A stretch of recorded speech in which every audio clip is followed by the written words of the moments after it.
What's up, snake fans? Dave Palumbo here for Muscle Serpents Daily, and we got a surprise clutch. It just doesn't stop here. Clutch number 45 for the ball pythons. It was a surprise for sure, but a good one. Let's go and take a look and see what we got last night.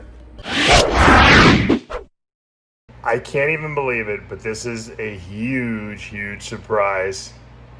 I thought we were done with ball python clutches for the year, and so I was wrong. I came in here and I looked at this little girl, and she was on a clutch of eggs. I don't know how good they are. They look like there's a couple good ones in there. She's pretty small too. She was never a great eater, but she's age-wise the right age. I think she's about 3.5. You got to remember, some of these snakes, sometimes age is more important than size. For some of them, size is more important. I didn't think she was going to go, but she wasn't eating the last 2 months, so I figured I thought she might go, but she wasn't big, so it was hard to tell. This is a champagne leopard blade het clown. I don't know, it's a good one. And I've been waiting patiently to breed this girl. And I'm so happy she went. I hope the eggs are good. I bred her to my GHI Mojave Pastel Clown. So we have some super cool stuff we can produce, obviously. Dark stuff, dark clown stuff, that's what we like. I love champagne. I really think that not enough has been done with it. I think that the problem is if you mix it into the wrong morphs and the wrong colors, it kind of loses some of its wow and pizzazz. I love this girl alone. The leopard blade look to the added to the champagne is pretty cool in and of itself. But she was a baby. She was really cool looking too. And I think that dark GHI is gonna really spice this up. And then if we hit some clown stuff, obviously 50% should be clown. We should really produce some nice stuff. She's special. We're gonna get her off here, clean her up, check out her eggs, and hopefully we'll have a couple of cool babies in 60 days. All right, here he is. This is my star pupil here. This is my male GHI Mojave Pastel Clown. Yep, he is the daddy. And just imagine this guy mixed in with that champagne leopard blade. And then we can hit that clown 50% of the time. Woo! That's gonna be great. Looking forward to it. This guy did really well for me this year. He bred a lot of good females. All right, she's nice and hollowed out. I always like to check them, make sure all the eggs are out. Look at that. I mean, it doesn't get much more hollow than that.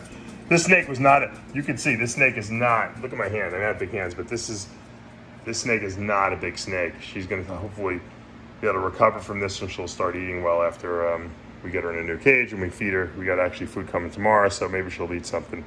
Definitely want to get some size back in her. Hopefully maybe get her back in the rotation next season. Sometimes after a small girl like this goes, they become voracious eaters. You never know. They go from being terrible eaters to voracious eaters after they give birth. Things change. Hormones, you know how all that goes. All right, I'm gonna clean her up. I just wanted to show you these two eggs. They're kind of cool. They're still connected. In the oviduct, these eggs are probably all linked up with each other, and when they get delivered, I'm sure these little sacs get pinched off and this breaks, but these things are still connected by this little membrane here. Very cool. Like I said, it's like a little chain of beads almost that come out of that ovary, and those are the ovum that get then fertilized in the oviduct, and then they obviously go on to mature into eggs, and then they're hatched, So pretty cool that that's still intact. You very rarely see that. All right, there we go. We got 5 eggs. One of them is a dud. I don't think that one is going to be any good. I candled it. It was like, I didn't really see any veins in there at all. So I think, it looks like we have 4 good ones though. These 4 seem to have pretty strong embryos and veins in there and stuff like that. We'll keep that little guy just in case, you never know. I don't see anything in there. I just hate, until I see it starting to mold and get nasty, I have a problem throwing these things out. Now, if it's a slug right off the bat, I don't have a problem because you can tell a slug, but that thing still has some yolk in it, and it looks like an egg, you know, so I don't want to throw it out. You know? Just again, what if I throw it out? It actually would have turned into something. I would have, and it would probably, of course, be the best one in the whole clutch. So we'll keep it.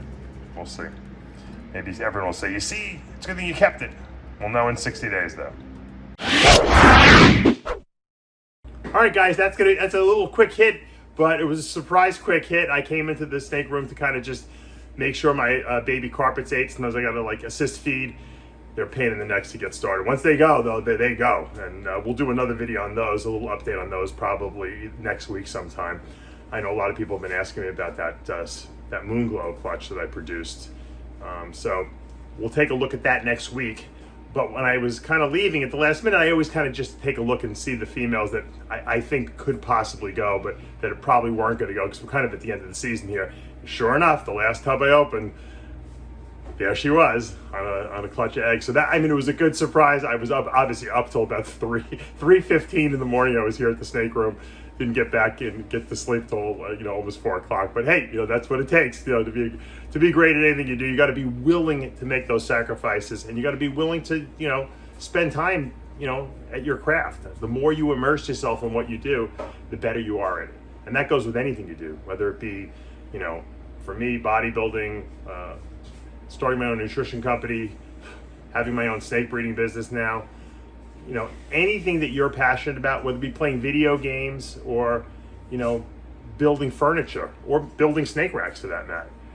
If you spend a lot of time and do it conscientiously and you enjoy doing it, you won't even know you're working. I didn't even know what time it was because I enjoyed what I was doing. I just realized I was getting a little tired. So, guys, take your passion and direct it towards what you love to do. On that message, you know what to do. Hit that subscribe button, turn on your notifications, hit the like button. We'll see you back Monday morning.